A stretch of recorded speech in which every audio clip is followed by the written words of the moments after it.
L'UEMOA, l'Union économique et monétaire ouest-africaine. L'UEMOA, 8 pays, un destin commun, un espace économique harmonisé, ouvert et concurrentiel. L'UEMOA, votre guide au cœur de l'Afrique, des grands événements et des grandes mutations sur Africable.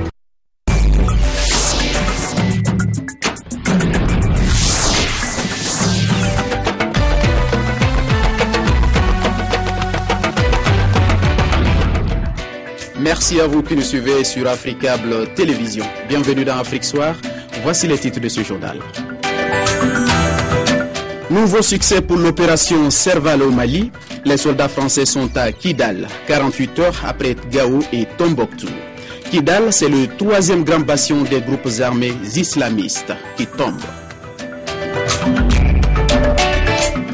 Victoire pour Shell. La justice néerlandaise a rejeté la plainte de 4 Nigérians qui accusaient le géant pétrolier de polluer le delta du Niger. Pas de jurisprudence pour responsabilité environnementale. Mesdames et messieurs, bonsoir.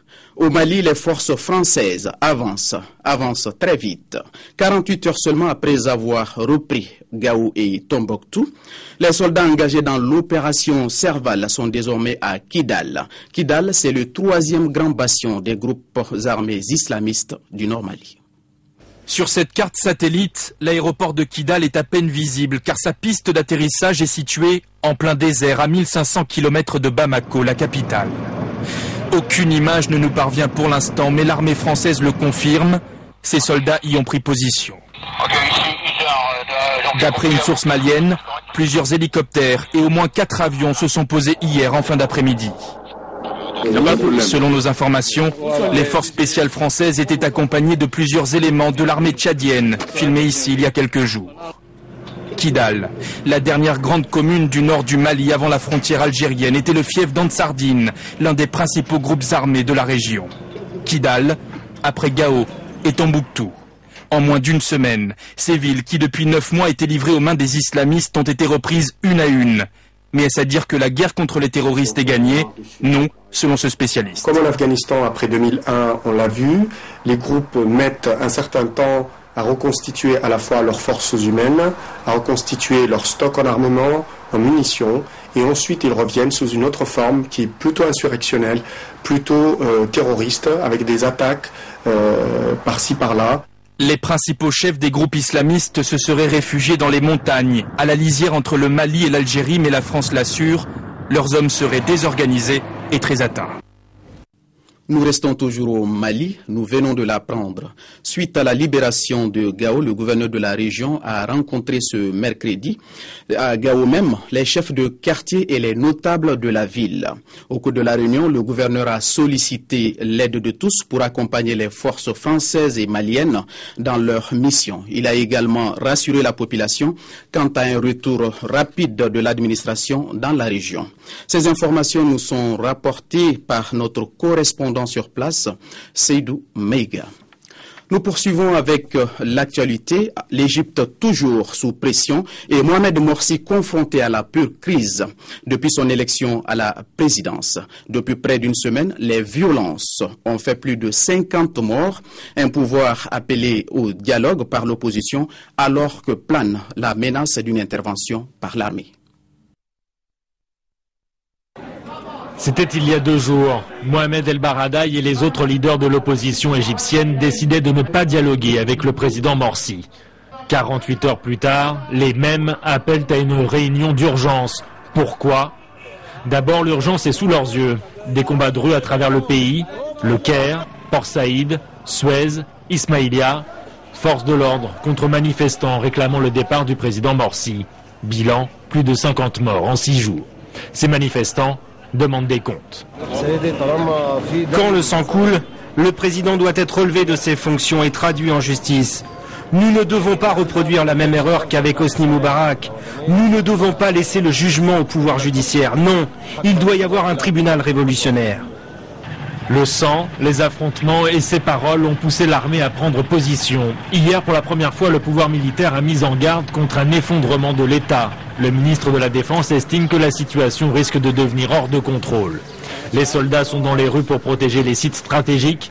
En coulisses, l'armée manœuvre aussi. La volte-face des leaders de l'opposition qui appellent désormais au dialogue en est peut-être la résultante. Le président Morsi et le Front du Salut National vont devoir s'entendre sur des concessions.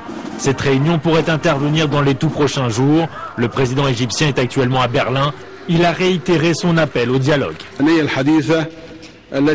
L'Égypte est sur le chemin de la bonne gouvernance. Notre État de droit se construit sur la base d'un État civil moderne, un État civil qui n'est pas un État militaire ou un État théocratique, mais sur des institutions. C'est un État qui accepte différentes opinions, des changements de pouvoir, un État démocratique. Mohamed Morsi, attendu en France, a finalement décidé d'écourter sa tournée européenne pour rentrer au plus vite au Caire. C'est l'autre gros titre de cette édition, le soulagement pour Shell. La justice néerlandaise a rejeté les plaintes de 4 fermiers et pêcheurs du Nigeria, des plaignants qui accusaient le géant pétrolier d'avoir pollué leur village dans le delta du Niger. Pari raté pour ces Nigérians qui espéraient une jurisprudence en matière de responsabilité environnementale. 4 ans d'attente depuis le dépôt de la première plainte, des milliers de pages instruites et une très grande attente de la part des agriculteurs nigérians au moment où le président du tribunal de La Hague annonce le verdict dans l'affaire qui les oppose à Shell. Dans le cas des 2 fuites pétrolières dans le village de Ikot, Odo-Udo, la Cour a jugé que Shell Nigeria, en accord avec la loi du Nigeria, est accusé de négligence. Shell Nigeria devra payer à un des 5 plaignants des dommages et intérêts pour 2 fuites de pétrole à proximité du village de Ikot Ada Udo en 2006 et 2007. Une petite victoire. Cet agriculteur a lui été débouté. Je vais envoyer un message à mes proches au Nigeria. Ensuite, je vais consulter mon avocat pour lui demander conseil et pour peut-être faire appel pour finalement obtenir justice. Le combat ne fait donc que continuer pour lui, car dans ce procès, une autre question était abordée, beaucoup plus importante pour le pétrolier Shell et pour tous ses concurrents dans le monde. Celle de la responsabilité d'une maison mère dans le dégazage sauvage d'une de ses filiales à l'étranger. Et là, le tribunal n'a pas condamné Shell.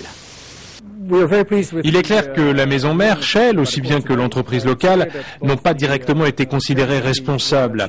Les dommages et intérêts dans le cas des fuites ont été causés par le sabotage et le vol. Soulagement pour les pétroliers, car il n'y aura donc pas de jurisprudence en la matière pour tout plaignant. La société Shell Nigeria va donc continuer à exploiter ses 2 millions de barils par jour. Une exploitation pétrolière extrêmement polluante selon les organisations environnementales, notamment dans la région du delta du Niger. Il y a quelque temps, les grands marchés des 2 grandes villes du Togo ont brûlé, occasionnant des dégâts importants. Selon le pouvoir de Lomé, l'opposition serait derrière ces incendies. Celle-ci vient de dégager en touche à travers une marche de protestation. Voici le reportage de nos confrères d'Apativi. Les incendies survenus la mi-janvier dans les marchés togolais de Kara et de Lomé continuent de faire des vagues. L'opposition donne du temps après une vingtaine d'arrestations opérées dans ses rangs consécutives aux 10 sinistres. Une marche de protestation vient d'être organisée dans la capitale. Le président Faure Gnassingbé va nous tuer tous.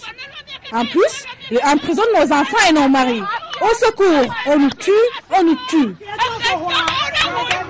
Parmi les opposants arrêtés figure notamment l'ancien Premier ministre Agbeyomi Kodjo après la levée de son immunité par le Parlement.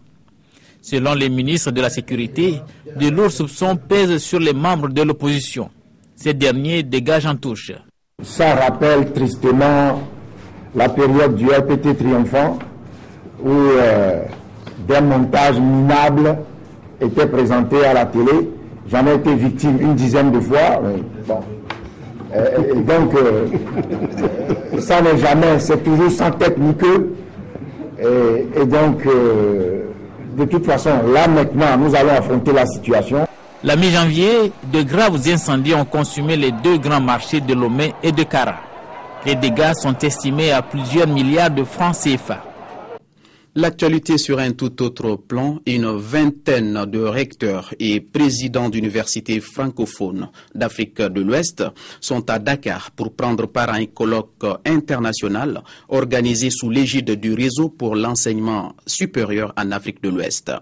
Les participants se penchent sur les exigences et mécanismes de l'excellence de l'enseignement supérieur, notamment en Afrique de l'Ouest. Une vingtaine de recteurs et présidents d'universités francophones d'Afrique de l'Ouest sont à Dakar pour prendre part à un colloque international organisé sous l'égide du réseau pour l'enseignement supérieur en Afrique de l'Ouest. Les participants se penchent sur les exigences et mécanismes de l'excellence de l'enseignement supérieur, notamment en Afrique francophone. Je pense en particulier à la gouvernance universitaire. Je pense aussi à la question de la professionnalisation des cursus de formation. Alors donc à cette adéquation entre la formation et le besoin du milieu du travail. Je pense aussi à la massification des universités et ce que ça représente en termes de, je dirais, de manque de capacité d'accueil de la part des universités. De nombreux points ont été ainsi au cœur des débats, particulièrement les défis auxquels font face les universités ouest-africaines. Le système LMD, licence, master, doctorat, considéré comme un exemple de bonne pratique pour harmoniser les formations universitaires, a été introduit ça et là, mais les acteurs estiment que les performances des universités demeurent modestes. Le surpeuplement des universités, la faiblesse des budgets de la recherche, par exemple, constituent des préoccupations majeures. Nous venons de lancer un contrat de performance autour de 5 objectifs. Et ces 5 objectifs concourent tous à aller dans le même sens. Amélioration de l'efficacité interne, l'amélioration de la qualité de l'enseignement, l'amélioration dans l'utilisation d'éthique, l'amélioration de nos relations avec le monde du travail. Le réseau pour l'excellence de l'enseignement supérieur en Afrique de l'Ouest, créé en 2005, a son siège à Lomé au Togo. Il regroupe plus de 4000 enseignants pour plus de 200 000 étudiants. Nous déroulons ce journal en allant hors des frontières africaines. Une réforme de bon sens, une réforme pour permettre à des milliers de personnes de sortir de l'ombre de la clandestinité. Aux États-Unis, voilà comment Barack Obama a présenté son projet visant à légaliser quelques 11 millions de clandestins. Désormais, la balle est dans le camp du Congrès. Il faut battre le fer quand il est chaud, surtout en politique. Et c'est précisément ce que fait Barack Obama à Las Vegas. Il prépare le terrain pour une réforme de l'immigration. Le temps est venu de réformer un système désuet et inefficace, dit le président américain. Mais cette fois, il aura l'appui des républicains qui ont tiré une leçon de la dernière élection présidentielle. Sans le vote des latinos et des autres immigrants, la Maison-Blanche restera pour eux inaccessible. Plus de 50 millions d'hispaniques aux États-Unis, dit le maire de Los Angeles. Nous sommes désormais incontournables. Les républicains l'ont finalement compris. Ça fait des années que cette communauté souhaite une réforme pour régulariser la situation des plus de 11 millions de clandestins aux États-Unis. Ils travaillent au noir pour des salaires souvent dérisoires, une main-d'œuvre à bon marché dont l'économie américaine ne peut plus se passer. Francisco Pérez est venu du Salvador il y a 2 ans. Des promesses, il en a entendu. Des paroles, il faut maintenant passer aux actes, dit-il. C'est la première fois depuis longtemps qu'une réforme est possible, dit Barack Obama. Ceux qu'on appelle ici les illégaux devront se déclarer et payer des impôts et une amende symbolique. Ils pourront enfin obtenir des permis de travail et même éventuellement la citoyenneté américaine. Autre volet de la crise syrienne, une conférence des donateurs sur la Syrie est organisée aujourd'hui au Koweït. Une promesse de don d'1,5 milliard de dollars a été faite. Ce fonds servira à aider les populations ayant fui la guerre et celles déplacées à l'intérieur du pays. La conférence des donateurs pour la Syrie fait salle comble. Au premier rang, les visages inquiets de ses voisins. Ils sont en première ligne et les populations fuyant la guerre en Syrie se bousculent à leurs portes. Depuis la fermeture des frontières turques, la Jordanie a accueilli près de 300 000 réfugiés, ce qui est au-delà de ses capacités, de l'aveu du roi en personne. La Jordanie a accueilli et continue d'accueillir des centaines de milliers de réfugiés syriens. La Jordanie a endossé cette responsabilité alors que leur prise en charge était au-dessus de ses moyens. L'appel d'Abdallah de Jordanie a visiblement été entendu. L'Arabie Saoudite, les Émirats Arabes Unis et le Koweït ont contribué à hauteur de 300 millions de dollars. Je suis heureux de vous annoncer que le Koweït allouera 300 millions de dollars pour aider la population syrienne. Les civils syriens qui n'ont pu fuir la guerre étaient également au cœur des préoccupations. Valérie Amos, chargée des affaires humanitaires à l'ONU, a tiré la sonnette d'alarme. Selon elle, près de la moitié des hôpitaux du pays ont été détruits. 40% des ambulances sont hors d'usage et les médicaments manquent cruellement. Au total, 1 milliard de dollars a été récolté. La difficulté à présent sera d'organiser la distribution de l'aide, y compris à l'intérieur de la Syrie, où la situation sécuritaire ne fait qu'empirer. À présent, la page sport de ce journal. Point de presse d'Alain Jurès à Dakar. Le sélectionneur national de football, Alain Jurès, a rendu public ce mardi la composition de son staff. Dès sa prise de fonction, l'ancien sélectionneur du Gabon et du Mali a consulté plusieurs techniciens sénégalais susceptibles de le seconder dans sa tâche de sélectionneur national du Sénégal. Le reportage de nos correspondants à Dakar, Louise Tine enseignant et Suleiman Anne. Suite à sa prise de fonction le 10 janvier dernier, Alain Jurès, le nouveau sélectionneur des Lions de la Teranga, dévoile la composition de son staff. Outre le sélectionneur que je suis, je serai accompagné de Papa Boubacar Gadiaga, qui sera l'entraîneur adjoint, Cheikh Sidiati Sarr, qui sera le préparateur des gardiens de but. Nous aurons la partie médicale sous la responsabilité du professeur Fallou Cissé, qui sera accompagné de deux kinésithérapeutes qui sont Morsex et Mamasougou Gumbala, et d'un ostéopathe qui s'appelle Angueran Ouzès. Et nous avons la partie intendance sous la direction du commandant Mamadou Faye, assisté d'Alioune Diop et de Cheikh Titiane Batili. Coaché à l'académie sportive Les Djambar, Boubacar Gadiaga, le second de Jurès, nous livre ses impressions. C'est une grande satisfaction parce que voilà, c'est une place qui a été beaucoup convoitée par mes compères. Je pense que voilà, c'est une chance d'être là. Il faut la saisir, je l'ai saisie. Maintenant, ce qui reste à faire, c'est d'accompagner, d'être son porteur-d'eau, de l'accompagner sur cette tâche. Je sais que c'est lui qui dirige le navire. Moi, je serai derrière à pousser. Par la même occasion, Jurès était dernièrement en Afrique du Sud où il avait pour mission d'observer l'équipe angolaise, le prochain adversaire du Sénégal. Je reviens d'Afrique du Sud. Donc je dirais que j'ai vu des choses qui sont constructives et intéressantes, mais évidemment que je m'en servirai, et bien sûr avec le staff et les joueurs, c'est à eux que évidemment on utilisera toutes ces données. Le Sénégal repart ainsi à la conquête du foot africain et mondial sur de nouvelles bases.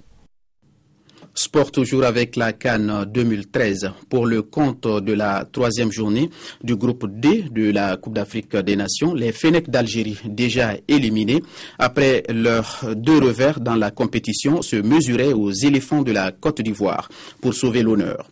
Les 2 équipes se sont séparées à Rustenburg sur le score de 2-2.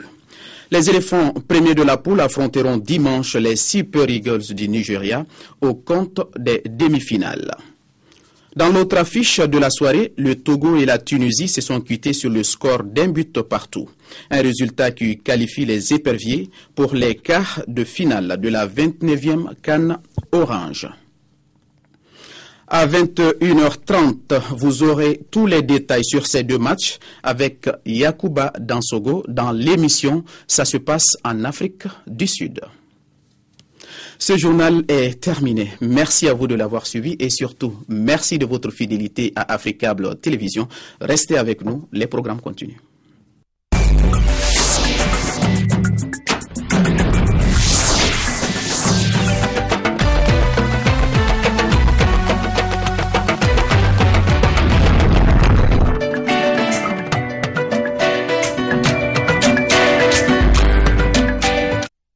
L'UEMOA, l'Union économique et monétaire ouest-africaine.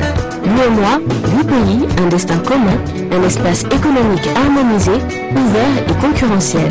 L'UEMOA, votre guide au cœur de l'Afrique, de grands événements et des grandes mutations sur Afrique.